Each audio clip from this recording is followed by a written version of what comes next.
మనకి నర్మదా నదికి పుష్కరాలు వస్తున్నాయి ఈ సంవత్సరం. చూడండి, మొదటి 12 రోజుల్లో పుష్కర స్నానాలు ఆచరించలేని వారు మధ్య పుష్కరాలు అని సంవత్సరం మధ్యలో అయినా ఆరంభించవచ్చు. ఆ తర్వాత అంత్య పుష్కరాలు అంటూ చివరి 12 రోజులైన నర్మదా పుష్కరాల్లో మనం స్నానాలు చేస్తూ ఉండొచ్చు. ఈ నర్మదా తీరానికి అటు వెళ్ళినప్పుడు మనం ఏమేమి దర్శించుకోవాలి అంటే ఓంకారము, ఉజ్జయిని, మహాకాళేశ్వరుడు, ఇవన్నీ కూడా మనం అక్కడ దర్శించుకోవచ్చు ఈ పుష్కరాలు.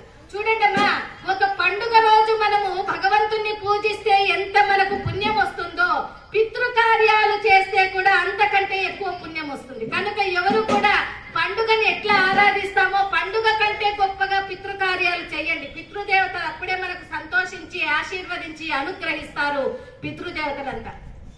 జై భోలో వస్వి మాతాకి, జై భోలో వస్వి మాతాకి.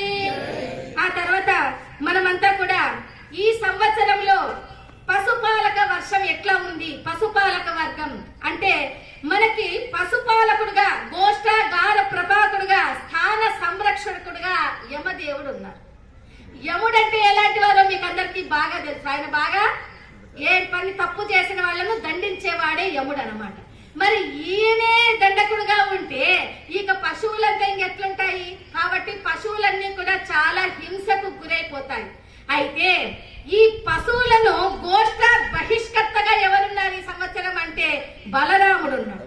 మరి బలరాముడు అంటే బలరాముడే వచ్చి విడిపిస్తాడమ్మా ఇప్పుడు అంటే బలరాముని రూపకంగా హిందూ సమాజ్ అనేటువంటి కార్యకర్తలు ఉన్నారు కదా, ఆర్ఎస్ఎస్ అనే కార్యకర్తలు ఉన్నారు కదా, ఇటువంటి సమాజ సేవకులు, గో సేవకులు, గో ప్రేమికులు, సమాజ ప్రేమికులు, వీళ్ళంతా కూడా గోవులను సంరక్షిస్తారు. కనుక ఎప్పుడు కూడా మనము అంటే ఈ సంవత్సరం ఎలా అయిపోయిందంటే 4 కాళ్ల జంతువులకు మృత్యువాత బాగా ఉంది. కానీ వీళ్ళందరూ కూడా హిందూ సమాజంలో ఉన్నటువంటి వారు ఎక్కడైనా మీలో ఎవరైనా ఎప్పుడైనా మనం ఏదైనా వెళ్తున్నప్పుడు టూర్ అయినా ఎక్కడైనా ఒక వాహనంలో గోవులను తీసుకొని వెళ్తున్నారు అంటే ఏ మాత్రం భయం లేకుండా భయపడకుండా వెహికల్ ఆపినా సరే ఆ గోవులన్నిటికీ కూడా విడిపించాలి.